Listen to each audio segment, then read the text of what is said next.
I am General Paul D. Hawkins, commander of the U.S. Military Assistance Command in Vietnam. Here today, the U.S. Army, Navy, Air Force, and Marines are joined together in a common effort to help this country. Nowhere in the world today are we more aware of the inseparability of the problems of a people involved in fighting a war and building a nation than in Vietnam. For here is the rendezvous of all the historical forces in this century. The communists have long sought to take over in Vietnam, and the first phase of struggle after World War II resulted in the North-South partition directly reflecting our divided world. Now, this young nation, remaining on freedom's side, is engaged in a war which is as hidden and stealthy as it is relentless and exhausting. Responding to the request of the Republic of Vietnam, the United States has come to help, as we have helped and are helping all free people who seek to defend themselves from the communist scourge. The U.S. effort to our Vietnamese allies is a vast and comprehensive one. It involves political, economic, psychological, and military measures. All of the armed forces of the U.S. play a part. Because our efforts here are so comprehensive, the whole story cannot be told in 30 minutes. Today, our focus is on the U.S. Army Special Forces, one important part of our overall effort.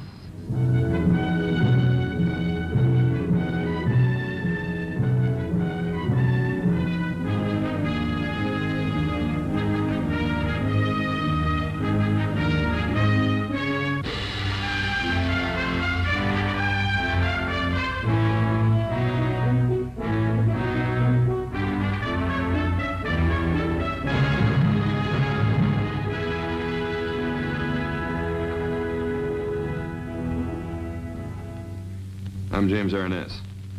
During the next 30 minutes, you're going to meet a remarkable group of Americans, members of the United States Army's Special Forces on duty in South Vietnam. The Republic of Vietnam, on the eastern edge of the Indochina Peninsula, is about as far from home as an American can be while still on Earth. When it's 7 o'clock in the morning here in Saigon, it's 7 o'clock the previous night in New York City. Army Special Forces were sent to Vietnam because they're experts, specialists in training men to fight a special kind of war. It's a dirty war, fought without uniforms on a battlefield without boundaries. A war where the friendly farmer you pass in a rice paddy may become the murderous enemy the instant the sun goes down. Sunset is beautiful in South Vietnam, but then night comes. And at night in Vietnam, men die. The communist guerrilla lives off the people, by persuasion if possible, but if propaganda fails, by terror. Fear and propaganda have turned the isolated villages of Southeast Asia into a theater of war, a war which can only be won or lost by the villagers themselves. What Americans can do is combat fear by giving them guns and the training they need to defend themselves against terrorism. And we can reply to the propaganda by actions. We can bring to these remote areas some tangible proof that the way of life we propose is a good life, worth fighting for. This is the story of a small group of Americans who are quietly trying to do that job, now in the swamps and jungles of Vietnam.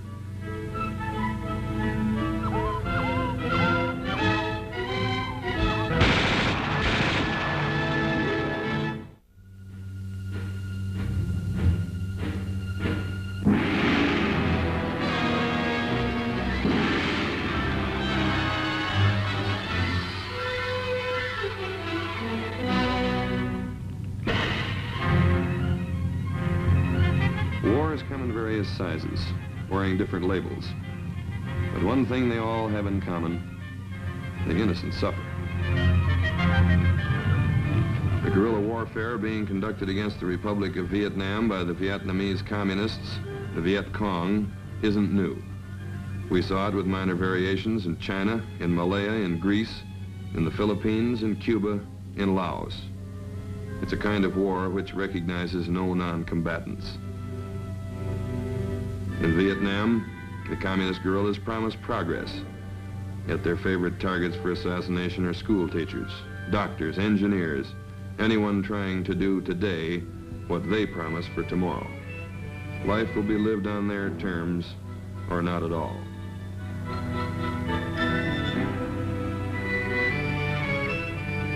What happens to Vietnam will depend in the end on who wins the villages. And the government of the United States is determined that it won't be communist guerrillas.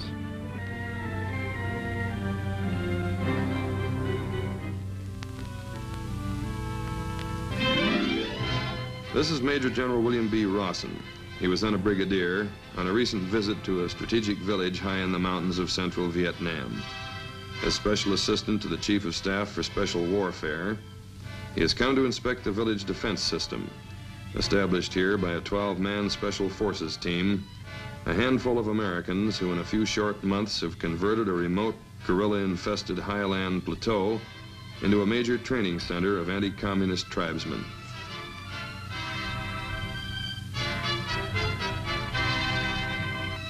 We asked General Rawson to describe the war in Vietnam and the role of the Special Forces soldier. There are many terms which might be used to characterize the conflict now occurring in Vietnam.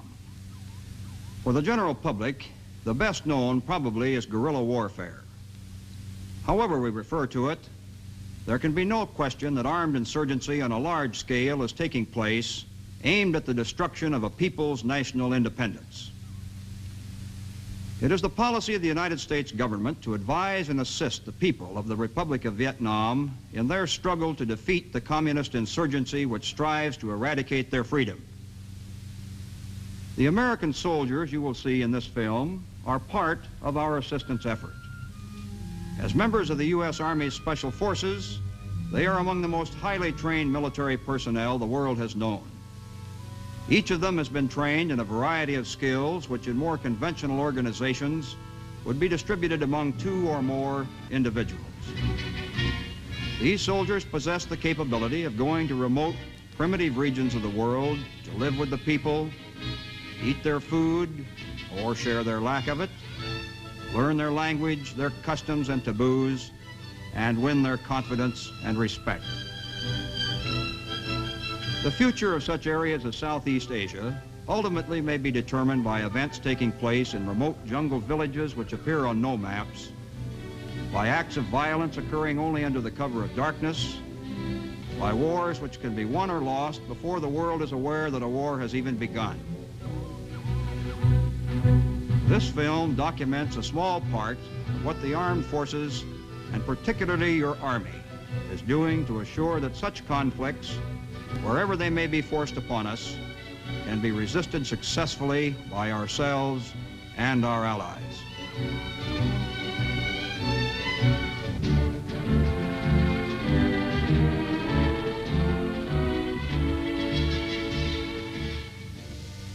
I'm Captain Ron Shackleton, Detachment Commander of the Special Forces personnel in this area. American advisors first began laying the groundwork for village defense in this region in September 1961. At that time, the villagers in this area were almost completely defenseless against the predatory tactics of the Viet Cong, the Vietnamese communists. Out of fear, these mountain people were forced to both feed and house roving Viet Cong patrols, and their young men were often forced into Viet Cong activities in order to protect the lives of their families.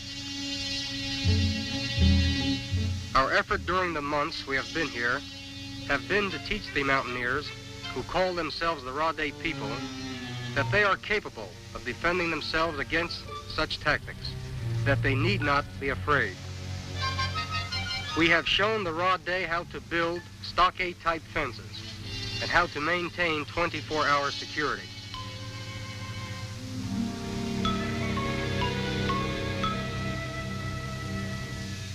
This is Master Sergeant John Slover, who has just returned from observing a patrol.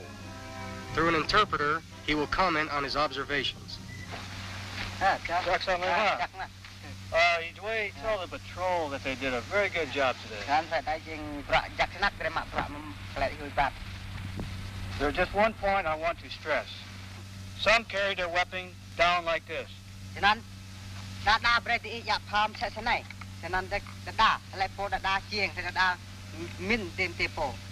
Carry the weapon out the ready at all times.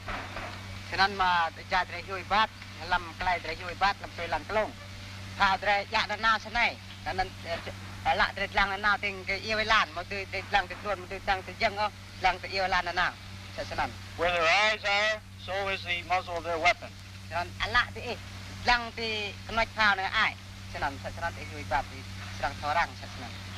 Jaka? Jakma. Not all our advisors rely on interpreters. Here we see Sergeant Bill Belch instructing the carbine in fluent Vietnamese. Đây là khẩu súng carabine là cả 30. Trước khi Hảo lắp và thảo khẩu súng này, tôi sẽ nói qua về những tính cách của khẩu súng này. Muốn bắn chết một tên quân địch, cách các anh có lẽ chừng 300 thước thì được với khẩu súng này, nhưng xa hơn thì chắc là không được. Nhưng mà thường thường trong những khu vực như thế này, như là rừng hay là có nhiều cây, thì thường thường không trông thấy xa được. Thế thì nếu một tên quân địch gần. Basic instruction in the care and use of a weapon, familiar to any veteran of the U.S. Army.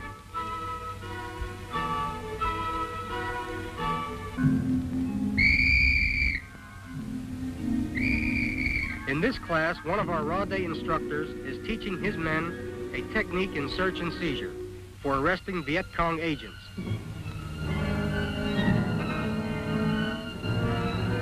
Many such agents conceal themselves in friendly villages disguised as ordinary workmen.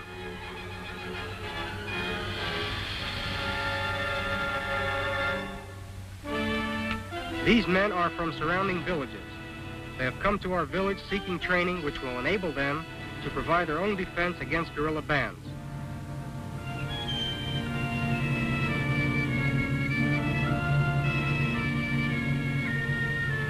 It is not unusual to see 200 or more of these people each week.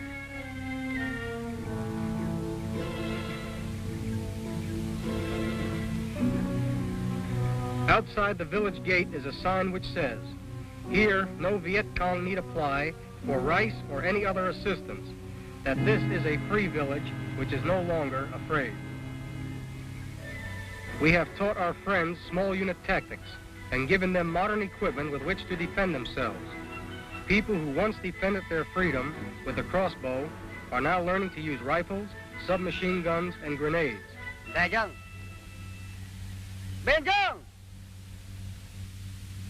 Mapatangan! Ma! Up! Now! Ebat! Bat! Sa! Dua! Sa! Dua! Sa! Dua! Sa! Dua! Sa! Dua! Sa! Dua! Sa! Dua! Sa! Dua! Today, these Rade people, who are in some ways very primitive by American standards, are among the best anti-guerrilla fighters in Southeast Asia. As our program expands, new Special Forces teams are moving into other villages, always with the same goal, to teach people who value their independence how to preserve it. Okay, Odie, your boys got all your equipment. You're all set to go just about now, aren't you? Okay, fine. Well, you know that we're going to have trouble to the south. When we first set the circle up here, VC didn't know what we're doing. It took them about a month to really figure out just what we're about to do there. So when we move to the south, they already know just about what we're going to do. And once we start building up the same defensive systems we had up here, they're going to try and hit us as soon as we start. So we're going to have to watch that. Well, Odie, for the past couple of weeks, you and your team have been here observing my team work with the Rade people in village defense. You've been exposed to some of our training problems, our logistical problems, and some of the problems that arise from working through interpreters. If there are any questions that you or your team have at this time, or any other way that we can help you, please feel free to ask. Thank you, Ron. The last 2 weeks have been very beneficial as far as our team is concerned. We've learned a lot as what you mentioned, the interrogation and so forth, and the training with the Rade working through interpreters. And one point that you can help us with, though, is on this field headquarters there you've got set up. Where we're going, we'll probably be working decentralized training rather than centralized. and the results you have may help us down there. But when we go to the other area, I'm afraid that we're going to have a few more problems down there that we don't have here. For example, a different tribe, and plus we're working with two different types of group of people, the Viets and the Male tribe. And we can take what you have given us here and then modify it to meet the situation down there. As far as equipment-wise, I think we pretty well got everything you had. How about lesson plans and training schedules there? We're okay on that, but we'll probably have to make some changes as our situation goes along. Okay, Van, how about the commo situation? It's pretty well in hand? Well, we'll try the same system they're using here. If that don't work, we'll change it. The villages of Southeast Asia were old in the days of Julius Caesar. Throughout their long history, they've been regularly conquered, oppressed, liberated, and invaded again. In the best of times, lives here are neither long nor easy. Maybe it's not surprising that the villagers of Vietnam have simple ideas about what makes a friend. Friends are people who help. Medics of a rather special kind are part of a special forces team to care for their own men.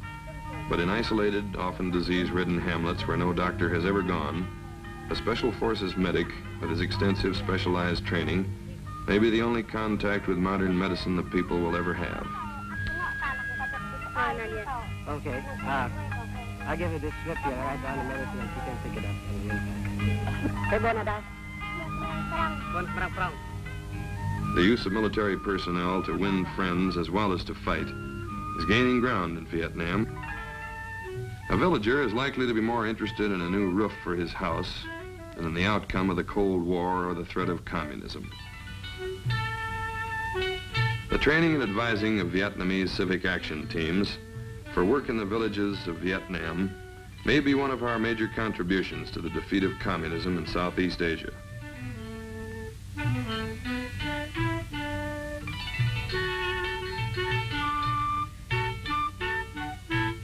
But if good works are an answer to communist propaganda, they're not enough to repel the guerrilla terrorism which invariably follows when propaganda fails.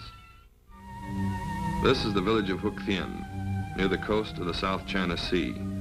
By refusing food and volunteers to Viet Minh guerrillas, these villagers subject themselves to 250 guerrilla attacks in 5 years.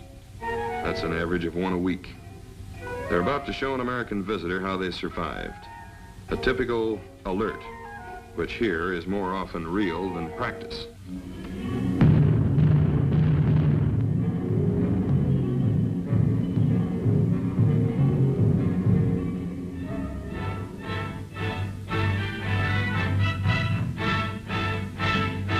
The village has been organized into a small fort.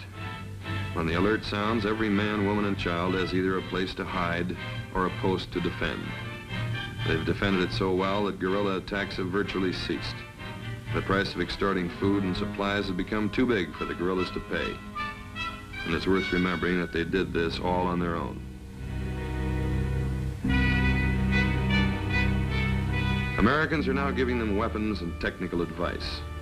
But in this case, we're only making a good thing better, and maybe making life a little easier for a town full of brave people.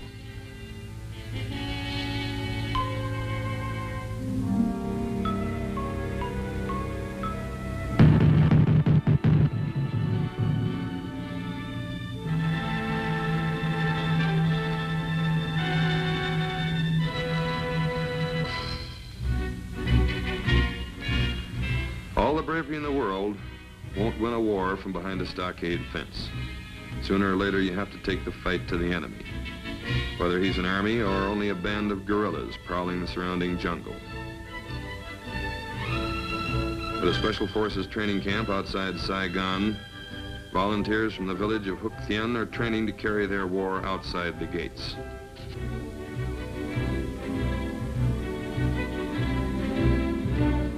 These training missions can be interesting. The jungle is never safe. And when you practice searching for guerrillas hiding in jungle villages, you're always liable to find some.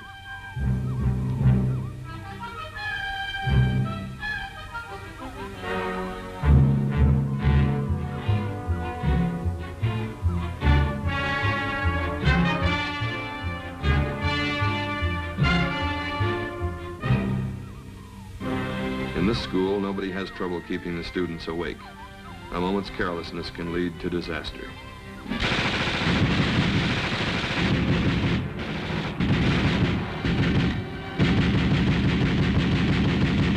You don't cross a clearing, pass a temple, or walk through a cemetery without making sure.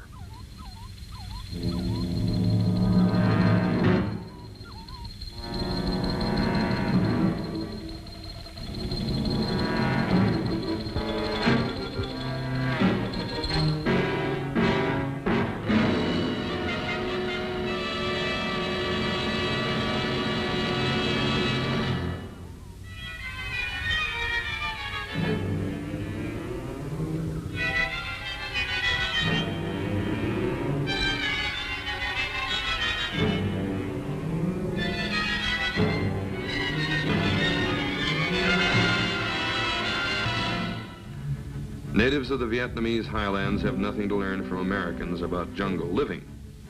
But they do need help in mastering the tactics and using the modern weapons which communist-trained guerrillas are using against them.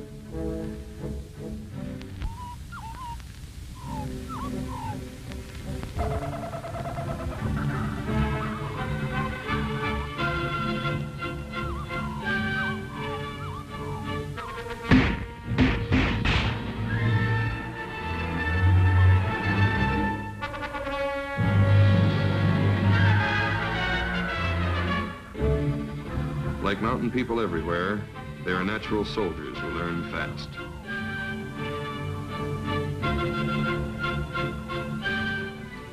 These are men of the Nung Chinese, training at a special forces camp near the town of Da Nang.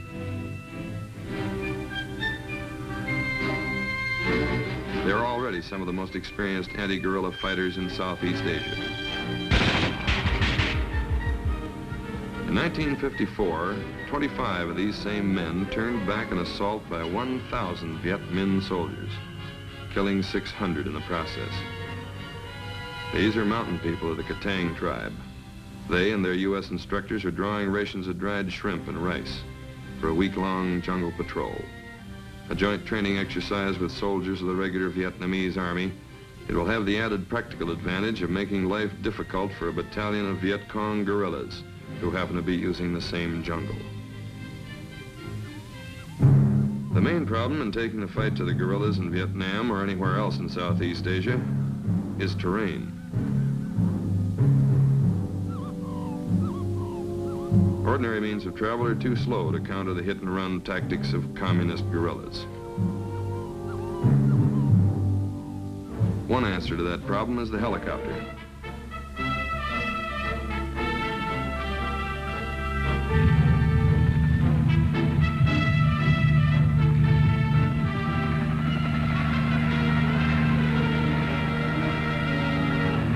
Helicopters manned by pilots trained to fly at treetop level can bring troops into a guerrilla-occupied area the moment their presence becomes known.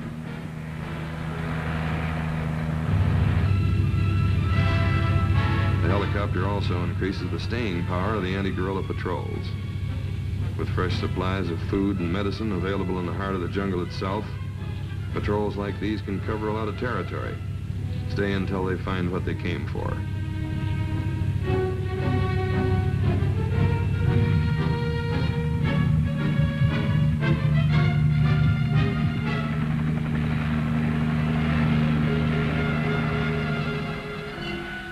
The communist guerrilla is beginning to learn that there are fewer places to hide in the jungles of Vietnam.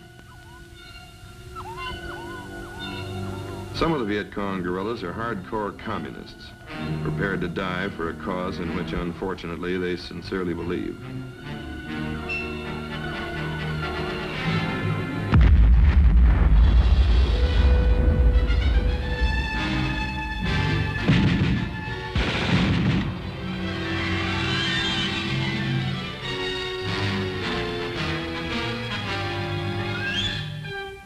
But the Viet Cong also includes men, many of them, who only want an alternative.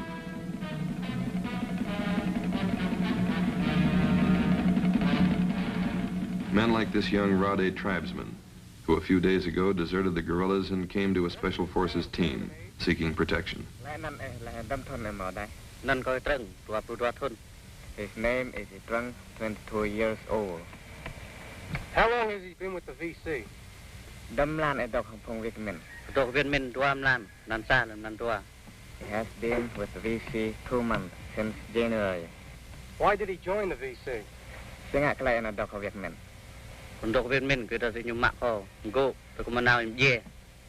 He joined VC because VC forced him, pressed him to go in jungle.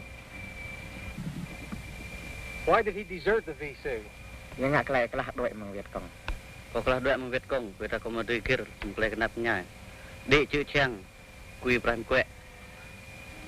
deserted VC because he does not like the life of VC. And he treat badly many people, steal rights, and work hard. Why did he come to our specific training area? Singak chang khare ka bone now ne.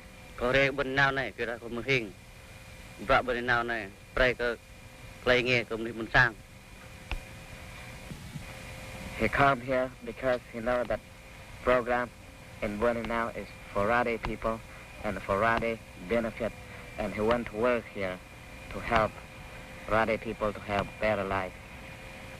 How large was the group of VC that he was with? Dom Châu Pung Viet Minh bet hong 40 people with him. It will be a long while in Vietnam before any swords are beaten into plowshares. But the time will come.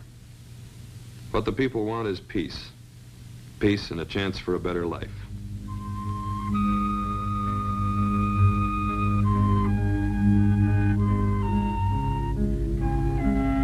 The Communist Viet Cong promises them progress, but in the meantime, creates a world where peaceful citizens must go armed in fear of their lives.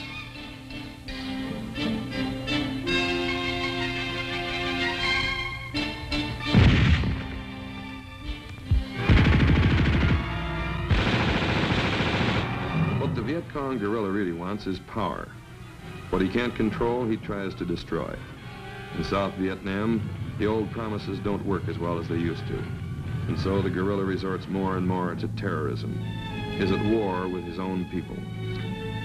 The Vietnamese are an ancient race and an independent one. This is not the first time they've fought for the right to decide their own destiny.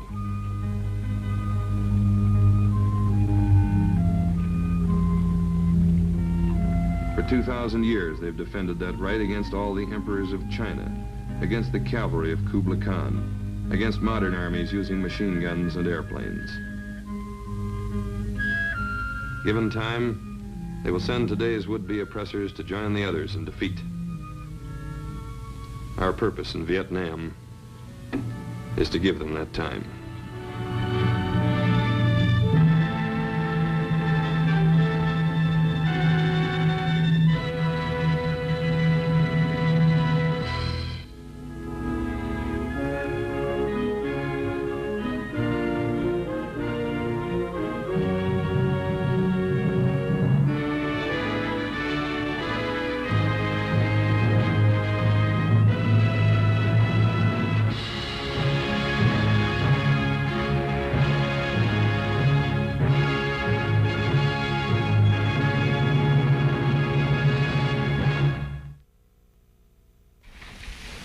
My fellow Americans, not long ago I received a letter from a woman in the Midwest. She wrote, "Dear Mr. President, in my humble way, I am writing to you about the crisis in Vietnam. I have a son who is now in Vietnam. My husband served in World War II. Our country was at war. But now, this time, it's just something that I don't understand. Why? Why Vietnam? Why Vietnam?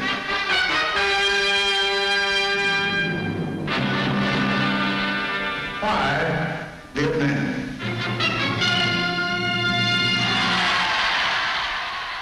Munich, 1938. German Chancellor Adolf Hitler arrives for a conference to be held here with British Prime Minister Neville Chamberlain.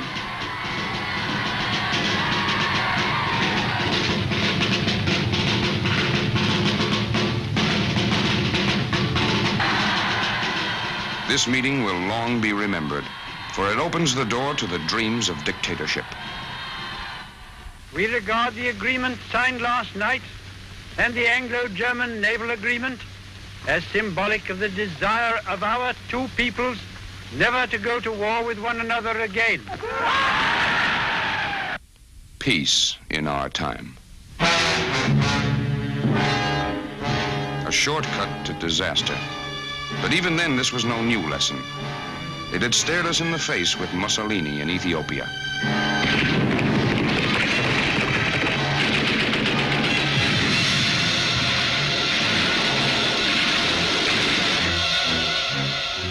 Ethiopia's emperor, Haile Selassie, made his protest to the League of Nations, but nothing was done. We'd also seen the Anschluss in Austria, and nothing was done. Then in 1950,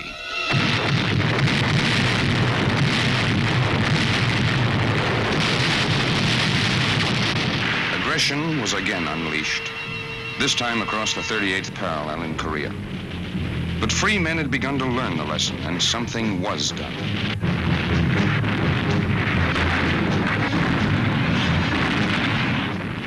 The lesson had been learned, and President Johnson had phrased its meaning well. Aggression unchallenged is aggression unleashed.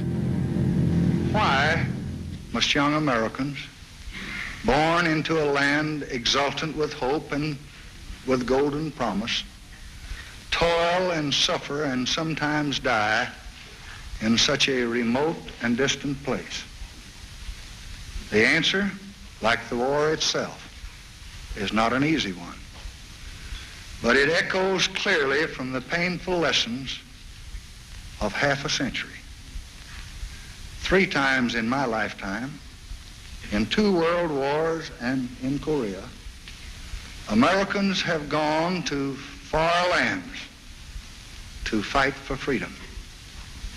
We have learned at a terrible and a brutal cost that retreat does not bring safety, and weakness does not bring peace. And it is this lesson that has brought us to Vietnam. For the background to our involvement in Vietnam, we must go back to a shell-cratered place called Dien Bien Phu. Supplied only by air, completely surrounded by the opposing Vietnamese, French troops are fighting the last battle of a long war over what had been called French Indochina. It's a strange, 3-cornered struggle. Non-communist Vietnamese fighting communist Vietnamese, and some of both fighting the French.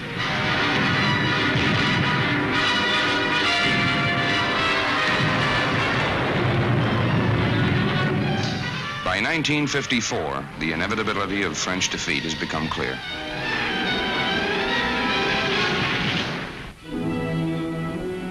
Hanoi in 1954 reflects the ravages of long and bitter warfare. But for now, the fighting is over. The French are leaving.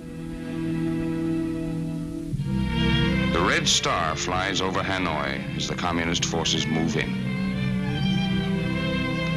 At a conference in Geneva, an agreement has been reached.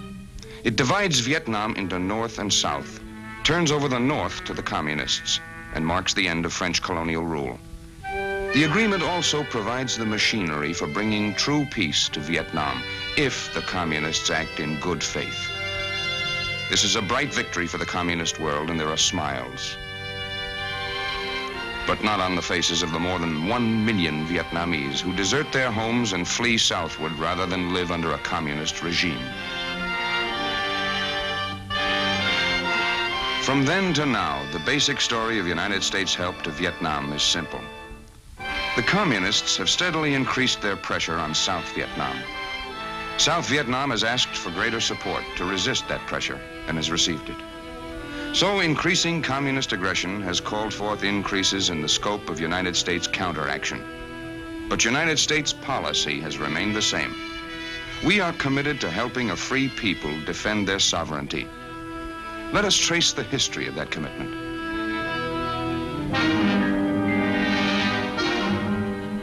In 1954, Vietnam is divided at the 17th parallel, as Korea was divided at the 38th. She faces the future with an imaginary line running from border to border, symbolizing a separation which is far from imaginary. In the north, Ho Chi Minh, communist leader of North Vietnam, plays the kindly, smiling grandfather. But behind the smile is a mind which is planning a reign of terror in South Vietnam, in which children and adults alike will be the victims. In South Vietnam, peace brings a fresh beginning. The people set about building new homes, new hopes. Free elections are held in the South alone when it becomes clear that the communist regime in the North has no intention of permitting genuinely free elections in its half of the country.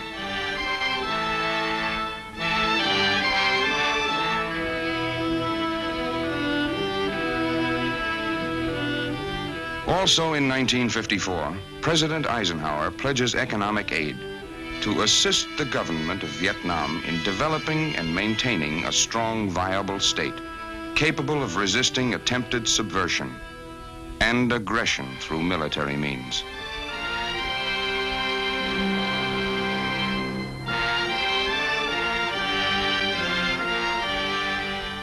Land reforms redistribute farmlands in the South so that farmers own their fields and reap for themselves the fruit of their toil.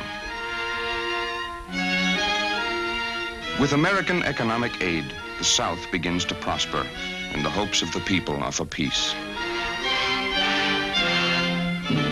These hopes, shared by so many in Southeast Asia, are reinforced in Manila when in 1955, the United States and others sign the Southeast Asia Collective Defense Treaty, forming SEATO and guaranteeing the mutual security of Southeast Asia from armed aggression. But even as the people of the South build, North Vietnam is creating in their villages political action centers with trained agitators infiltrated from the North, often in the guise of refugees. The communist plan also includes acts of terror and subversion to disrupt the legitimate government. If the South cannot be brought under Hanoi's control by less forceful means, a new phase of the communist plan is ready to go into action. Open guerrilla warfare, furtive and remorseless, aimed at destroying the government and subjugating the people. It is called by Hanoi a war of liberation. It does not seem so to the hundreds of anti-communist leaders, teachers, and their wives and children who are visited in the night by Viet Cong persuasion squads.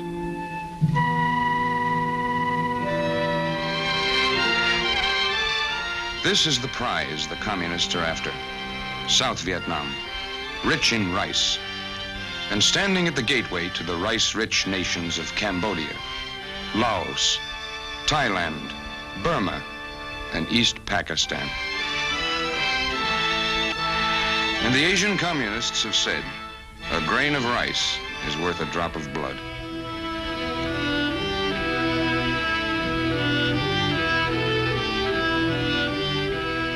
There are also natural resources: coal, phosphate, zinc, tin, manganese, the raw materials on which to base industrialization or feed a war machine.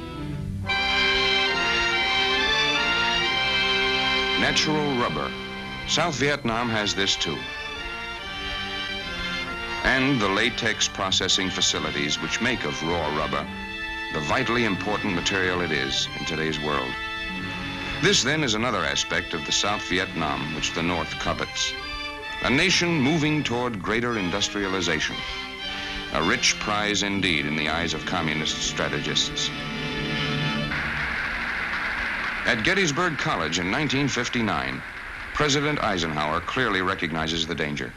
We have learned, too, that the cost of defending freedom, of defending America, must be paid in many forms and in many places. They are assessed in all parts of the world, in Berlin, in Vietnam, in the Middle East, here at home.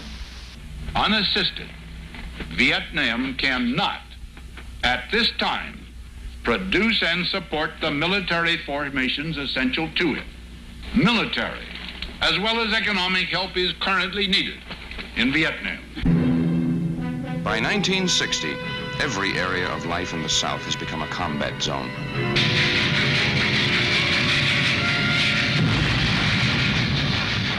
This is a different kind of war.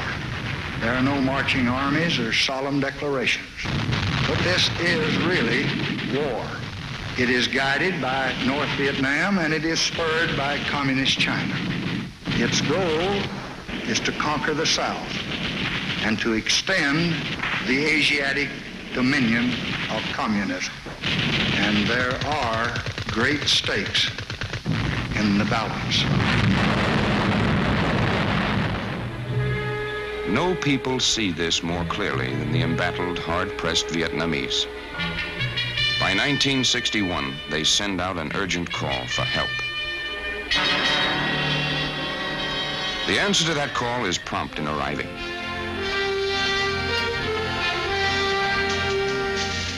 America promises substantial military and technical aid, machines and equipment to resist aggression, and the trained men to teach Vietnamese fighting forces how to put them into effective use.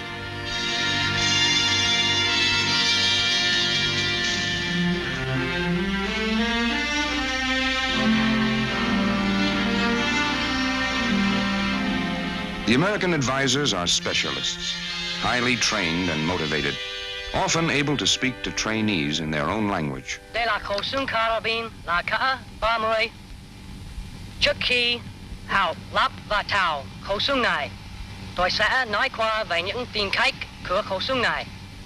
Instructors and advisors willing and able to teach find men whose freedom is at stake, eager and quick to learn. At this time, however, the Americans in Vietnam are there only as advisors. There are no United States combat units as such. The advisors' primary job is to train and encourage the South Vietnamese fighting men they have come to respect and admire. This guerrilla warfare is the latest tactic in the global communist plan. Korea showed that the free world would meet and stop conventional invasion, and communists' efforts to dominate newly emerging nations through trade, aid, and political subversion had little success. Now a new kind of politically camouflaged invasion must be faced, the so-called People's War of Liberation. As months go by, the communists lose a lot of men. But there are many more in the North who will be sent south to replace them, and others can be kidnapped and forced to serve.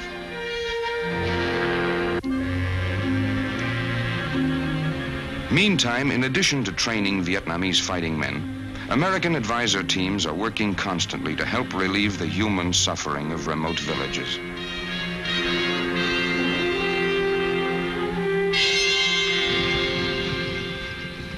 Under pressure of growing communist aggression, the flow of American equipment and advisors is increased.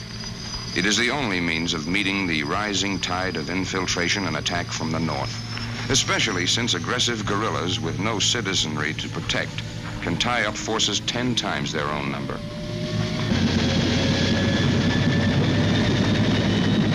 Superior equipment and mobility are used to full advantage to carry the fight to the enemy, swiftly, wherever his presence becomes known.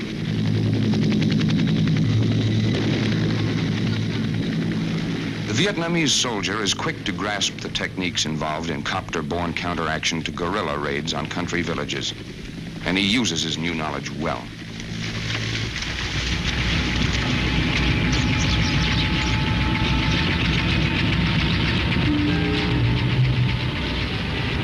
Even with superior equipment, however, this is a difficult war to prosecute.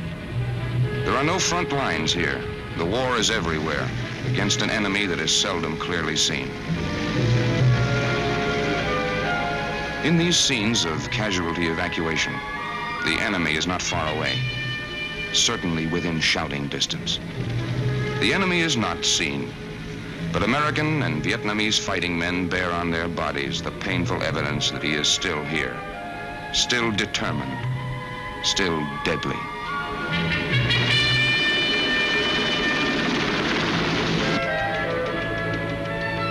Throughout this time, the combat capability of South Vietnam's military forces is growing.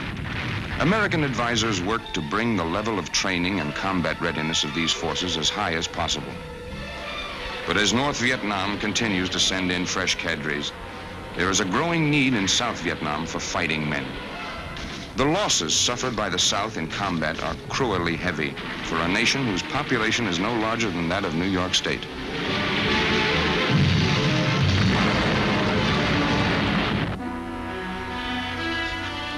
The fact is, in proportion to population, South Vietnam's losses in combat are 10 times as great as those suffered by the United States in Korea, greater even than our total losses in World War II.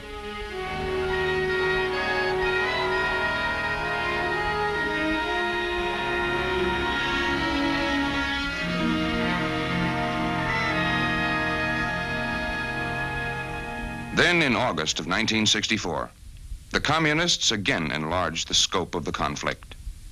Renewed hostile actions against United States ships on the high seas in the Gulf of Tonkin have today required me to order the military forces of the United States to take action in reply. That reply is being given as I speak to you tonight. Air action is now in execution against certain supporting facilities in North Vietnam, which have been used in these hostile operations. Never until now have American men and machines struck directly at communist North Vietnam. Later in August, Secretary of Defense McNamara sets the record straight. We wish to emphasize we seek no wider war. Our response will depend upon the action of the aggressors, in this case, the North Vietnamese. The key to the situation remains the cessation of infiltration from the north into the south. We seek no wider war, but we find ample evidence that there is no relenting on the part of the North. In this one captured shipment of Viet Cong arms, there are 1 million rounds of small arms ammunition, 3,500 rifles, submachine guns, and some 4,000 anti-tank and mortar rounds. And there's no doubt about the source. The Chinese markings are unmistakable. In meeting the aggression so clearly evidenced here, we have sent strength to meet force. But we have also repeatedly sent word that we are willing to talk, as Secretary of State Dean Rusk makes plain. Our war aim in South Vietnam is peace. President Johnson has directed me to do everything possible to bring this matter from the battlefield to the conference table. And so we've been utilizing all of the existing and available political machinery for that purpose. We've attempted to use the machinery of the Geneva Conferences of 1954 and 1962. Last year, we brought the Vietnam problem before the Security Council of the United Nations at the time of the Gulf of Tonkin affair. But Hanoi refused an invitation to come to the Security Council to talk about it. The distinguished Secretary General of the United Nations, U Thant, considered a peace mission himself to bring about peace, but Hanoi and Peiping told him not to come. Britain has made many efforts to find a path to a settlement.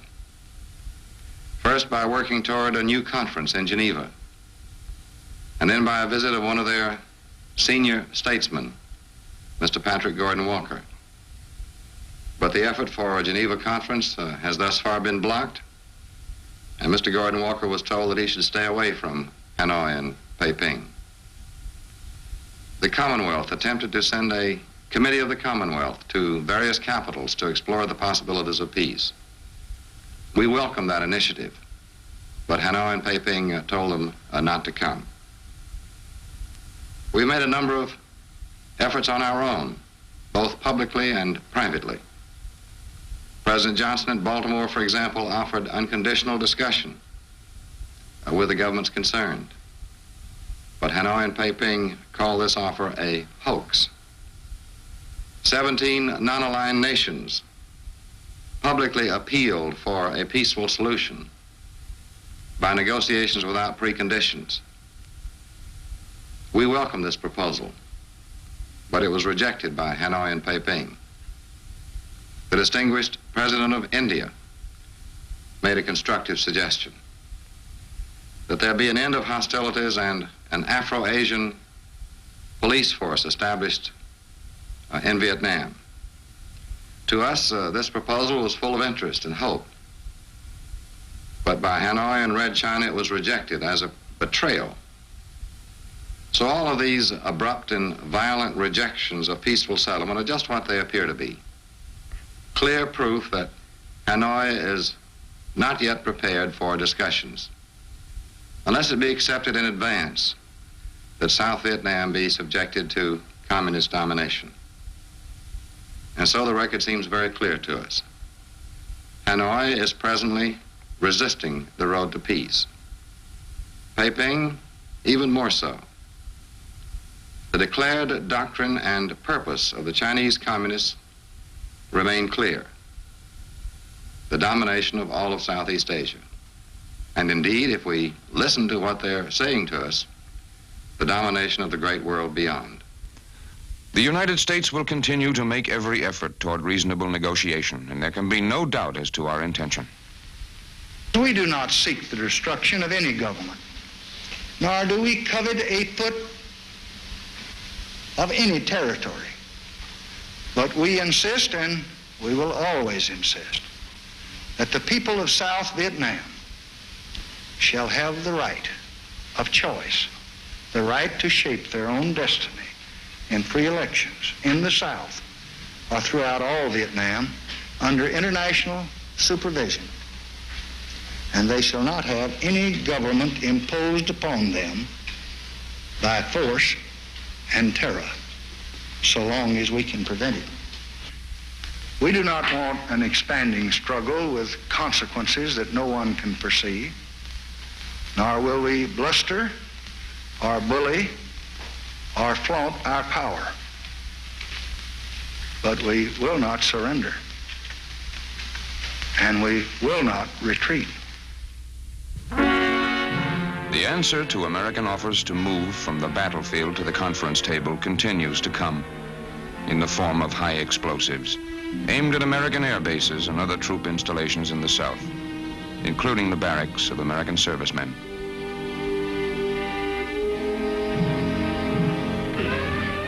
But in this war against people, the high explosives are not only aimed at men who bear arms.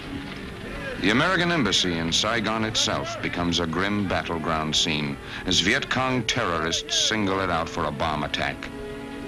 It is all part of the carefully planned and continuing campaign of terror against both American and South Vietnamese civilians.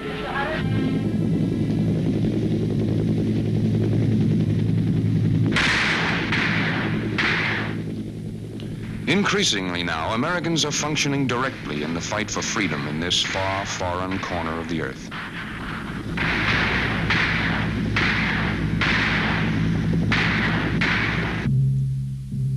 The risks are real, just as the stakes for which they are taken are real.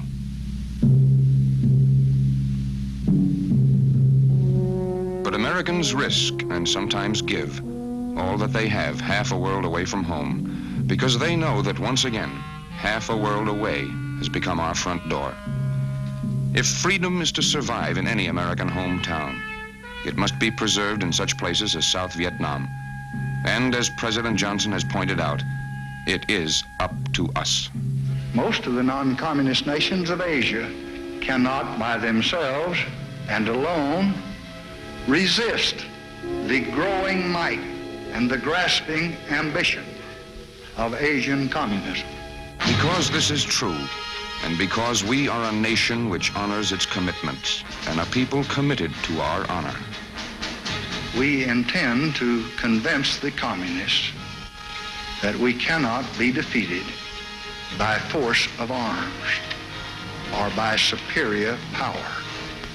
I have asked the commanding general, General Westmoreland, what more he needs to meet this mounting aggression. He has told me, and we will meet his needs. For the first time, combat units of the United States Marine Corps arrive in Vietnam, joining other Marines already there.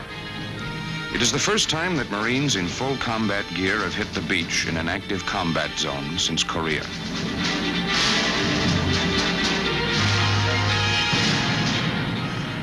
Army combat units also arrive, and the message of their presence on Vietnamese soil is plain. Whatever the present or future needs of the fight for freedom in Vietnam, they will be met.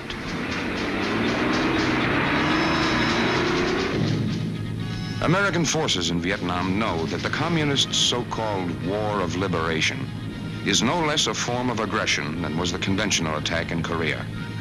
And they know that this new form of aggression must be defeated and proven unprofitable, or the communists will be encouraged to try it elsewhere with greater confidence and resources. So the war goes on. Clearly, it is the communists who have made that choice. And as always, the innocent suffer.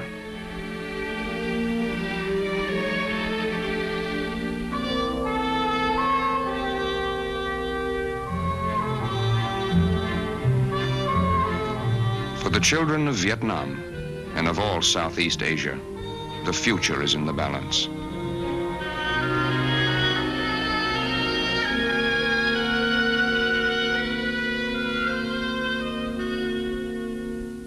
If they are to realize their heritage as free men tomorrow, there are for us today hard realities to be faced.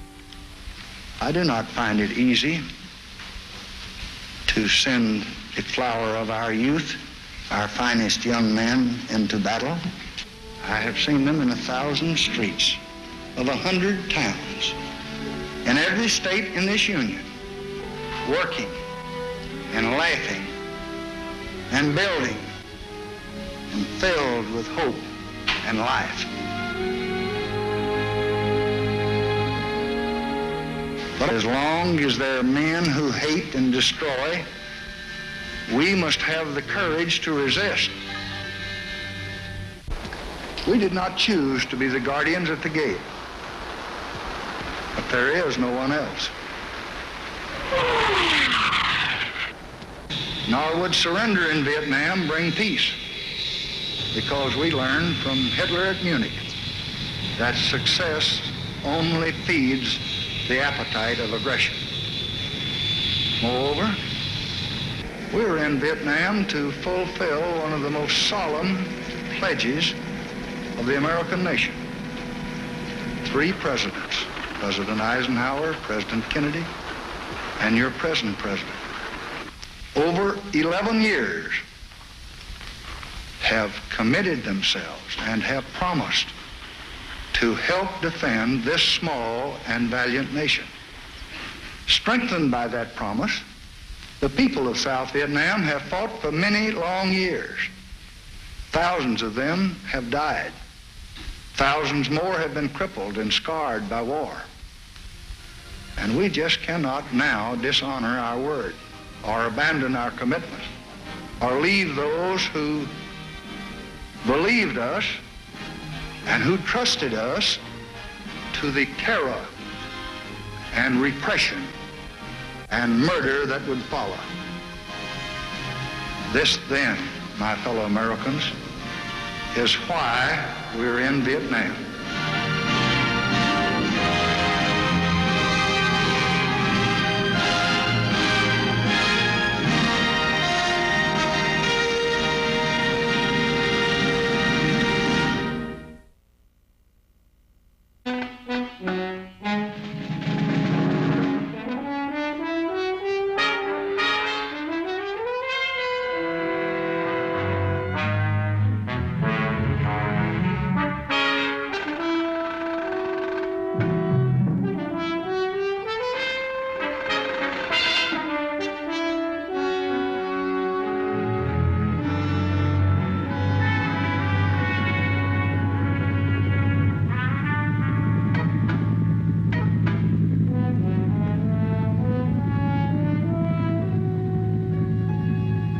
For 6 years, the rivers of South Vietnam have been stained by the blood of fallen men.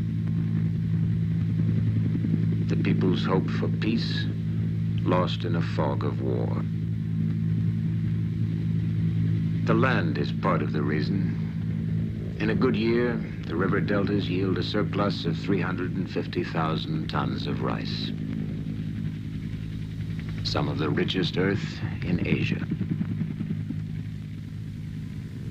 The envy of their neighbor in the north.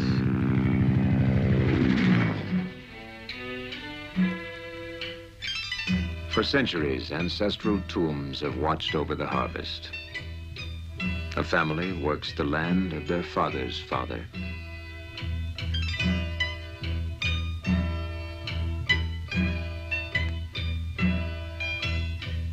Their abundance is a mixed blessing. It has tempted an enemy with an appetite for power to invade their land. Nearly 40,000 trained guerrilla soldiers from the communist north have infiltrated into South Vietnam. Known as the Viet Cong, they have organized a war of terror against the people.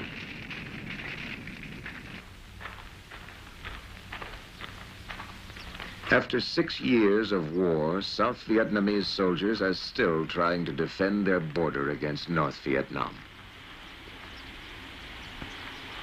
Their frontiers are almost impossible to patrol. If they secure one trail or search one river crossing, the invader they hunt may choose any one of 1,000 others.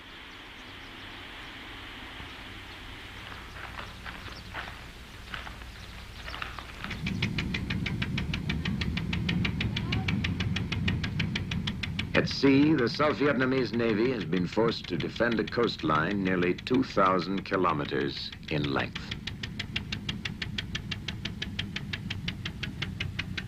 In February 1965, a ship from North Vietnam was caught unloading 100 tons of ammunition, rifles, machine guns, and heavy weapons on their neighbor's coast.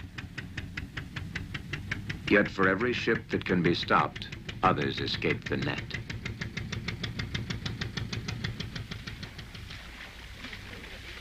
With her borders open to infiltration, there is no single line of defense. The young men of South Vietnam must find and disarm an enemy who is scattered throughout their country.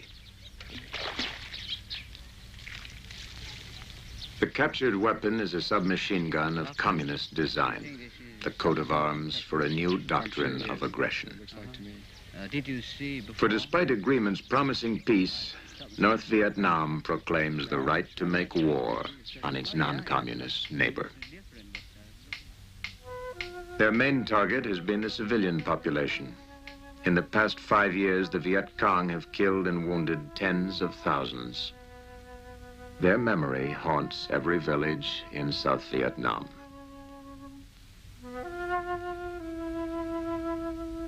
Many of the victims did not die from the accidents of war. They were selectively murdered for political example because he would not join the Viet Cong, because they chose to ride a bus when the enemy told them not to, because her husband worked for the government, because her village would not pay rice for protection, because the man of the house taught school, because he was elected to the village council, because they were in the way.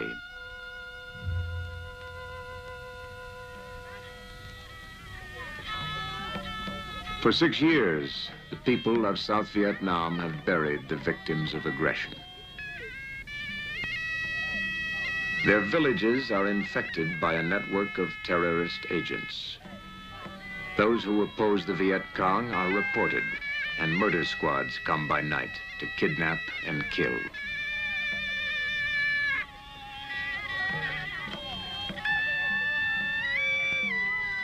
At times, their enemy hides in small units wearing civilian disguise.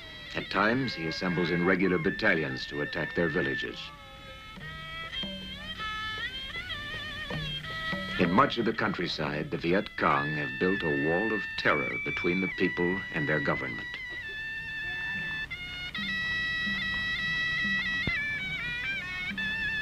Though the Army can protect most of the country during the day, they have not been able to stop the murders at night.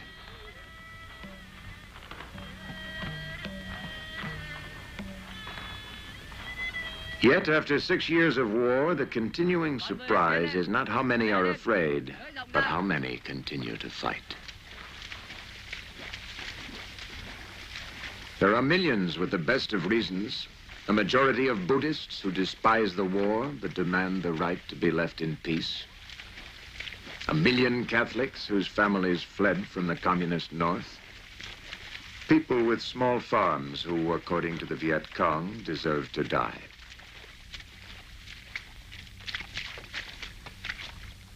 Men who have had to bury their closest friends. It isn't easy or pleasant, but they haven't quit, and the free world is beginning to understand their cause. The American, because he can't see a decent future for his children if aggression is allowed to succeed. Technicians from Japan who know that aggressive war in the atomic age endangers all mankind. Koreans teaching the art of self-defense, remembering their own war against communist invaders. Men from Australia and New Zealand, their homelands too close for indifference. Teachers from West Germany, knowing what could happen in Europe if the free world lacks the courage to defend its borders. A medical team from the Philippines. They have seen for themselves what the old line communists really mean by liberation. A bullet for the farmer's son. A grenade for the student. A landmine for the 5-year-old child.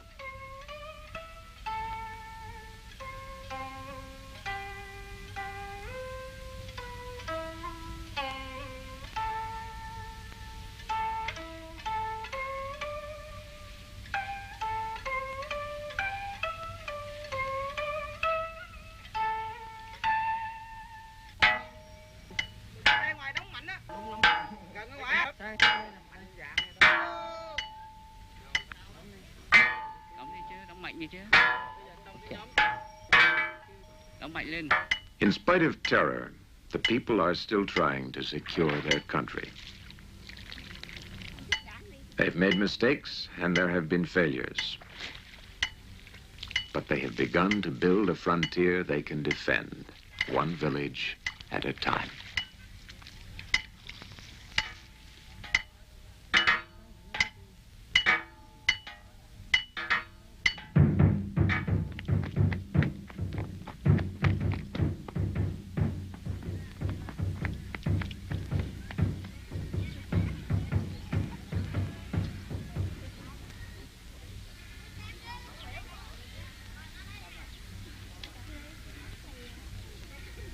Since the army is not large enough to protect every village, they have tried to teach the people how to protect themselves.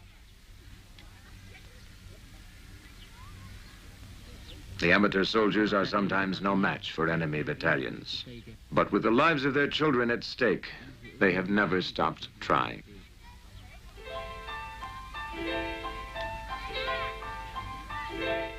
In spite of war and political upheaval, the government of South Vietnam is sending its children to school.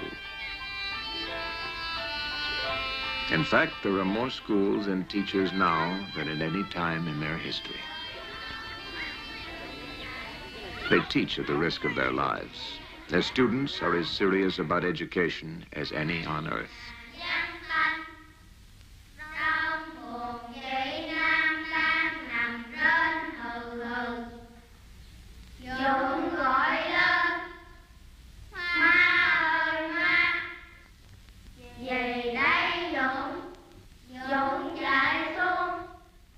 In villages where security has been established, the work of peace begins.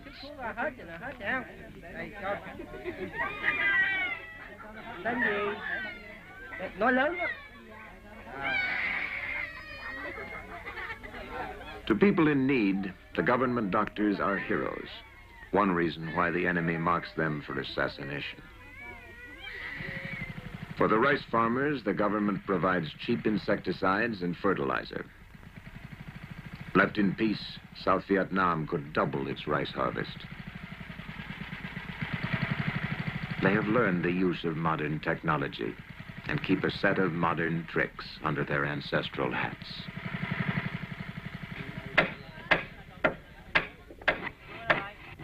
They're a proud and determined people. Since the war started, they've built this bridge 3 times.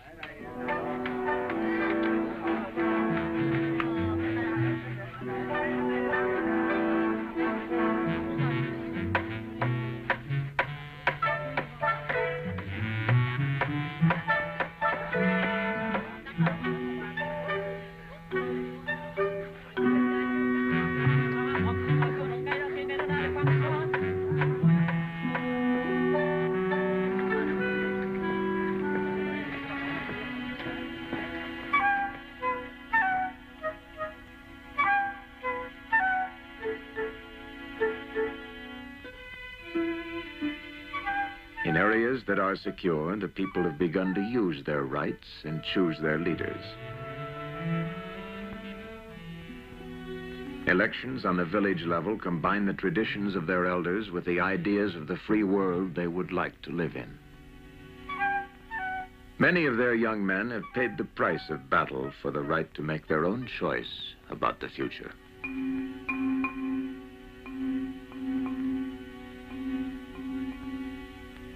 The candidates have one thing in common. The Viet Cong threatened to kill them both.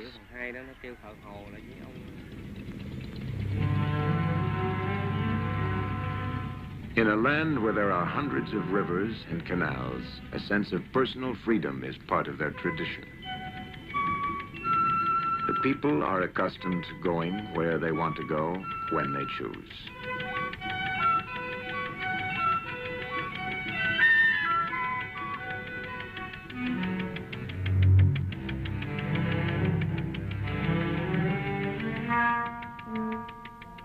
Despite efforts by the enemy to choke their economy with fear, the people continue to take their goods to market. They seem determined to move their country into the mainstream of economic progress.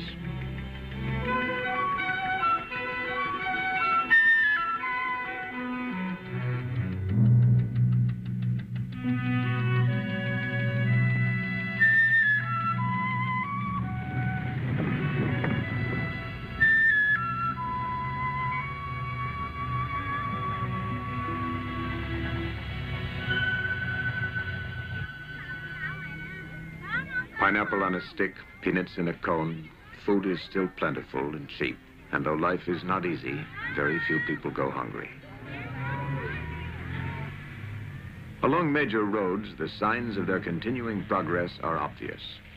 Freshwater projects, new dams, power lines, and factories.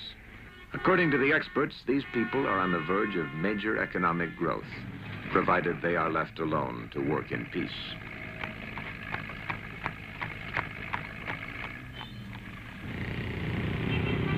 After 6 years of war, the capital city of Saigon still has a talent for life. The markets are full, the factories are busy. They have built their own wheels for the Mandarin past. And university students are still free to study the possibilities of a peaceful future. Their city is at war, but they refuse to live in fear.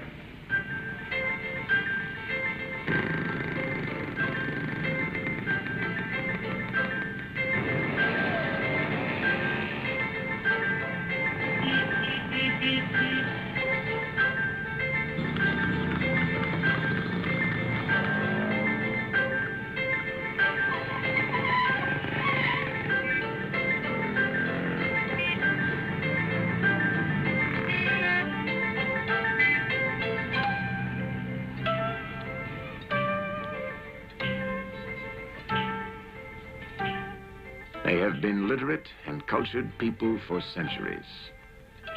And though they fought colonialism, the art of modern Europe is part of their intellectual life. If they are allowed to make the future as they wish, it will be a unique mixture of Western thought and their own traditions.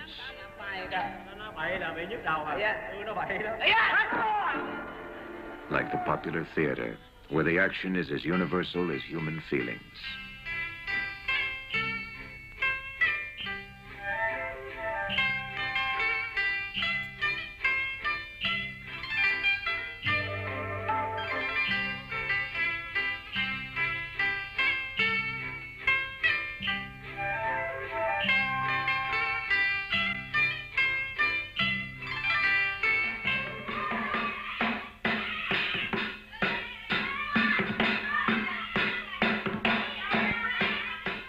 Once a year, the children of South Vietnam take the risk of light and laughter.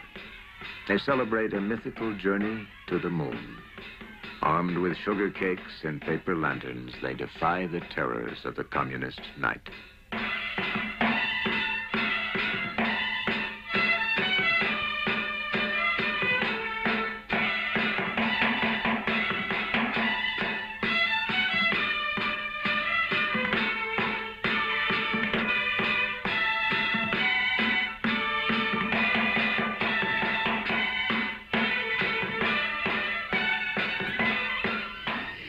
When a flare goes off, the moment of peace hangs on the edge of war. One night, it may be only a practice alert. Tomorrow, it could be an attack.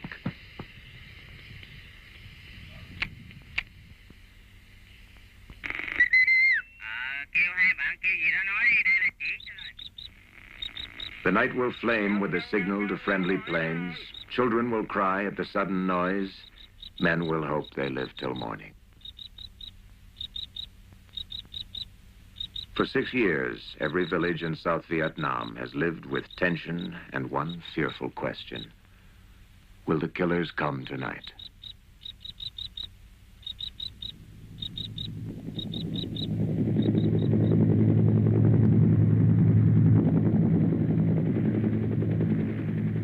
With morning, the defenders moved to the attack. 7th Division has received information that a regular battalion of Viet Cong guerrillas has assembled near the village of Ap Bac. Refugees say the enemy has automatic weapons, mortars, and recoilless rifles. They are dug in and heavily fortified. The outcome will depend on the young men of South Vietnam.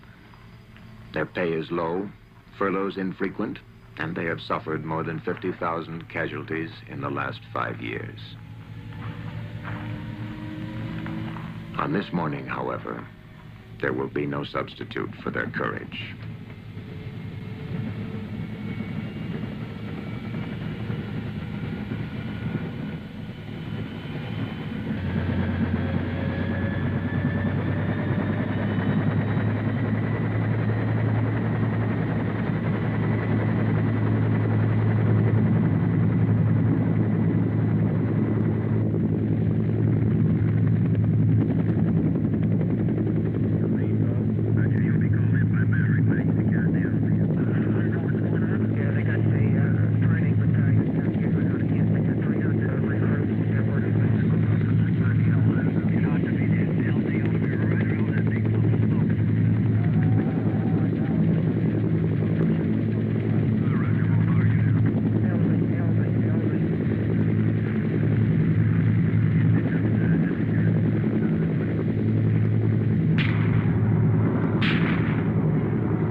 Their landing has caught the enemy by surprise, but the advance over open ground will be difficult.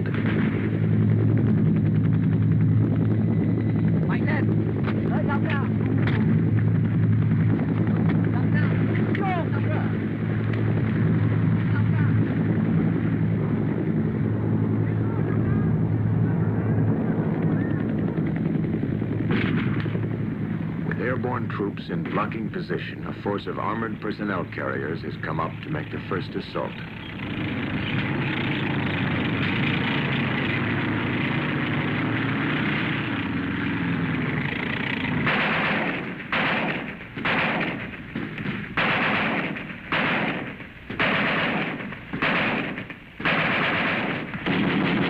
Automatic fire, heavy, no chance for the infantry to move.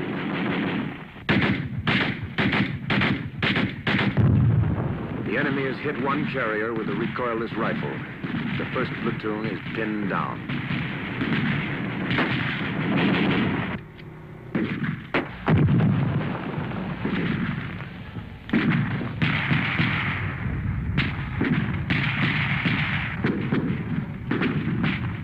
No way to advance. The Viet Cong are plowing the field with bullets.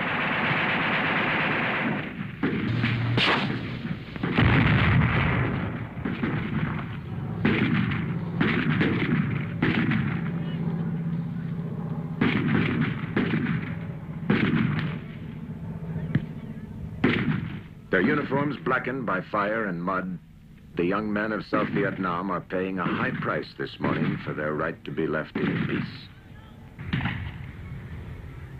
They need support. If they can destroy some of the enemy's heavy weapons, maybe they can move.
Broken through.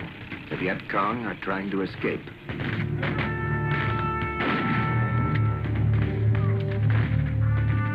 The fight at Apple Back was a victory for South Vietnam. The enemy left more than 150 dead in the battlefield. The reconnaissance company captured their heaviest weapon. Their civilian disguise failed to hide them. One Viet Cong battalion has been virtually destroyed.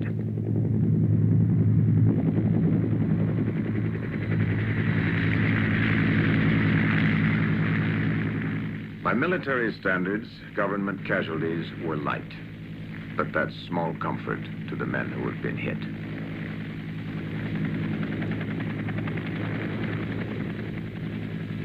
At the cost of pain and sacrifice, they have won a battle for their people. But so long as North Vietnam invades their country, the young men will have to fight.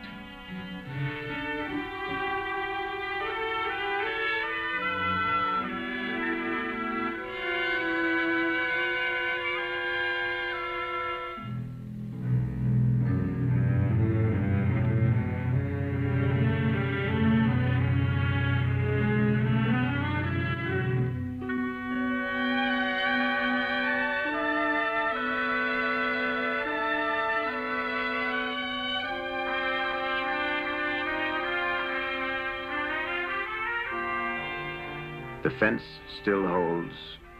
The night has passed again. If the people have not yet cleared the road to peace and freedom, they have chosen to walk the path of courage until they do. The American people have pledged to walk that road with him until such time as the aggressors see fit to join in the unconditional discussions that could lead to an honorable peace for all.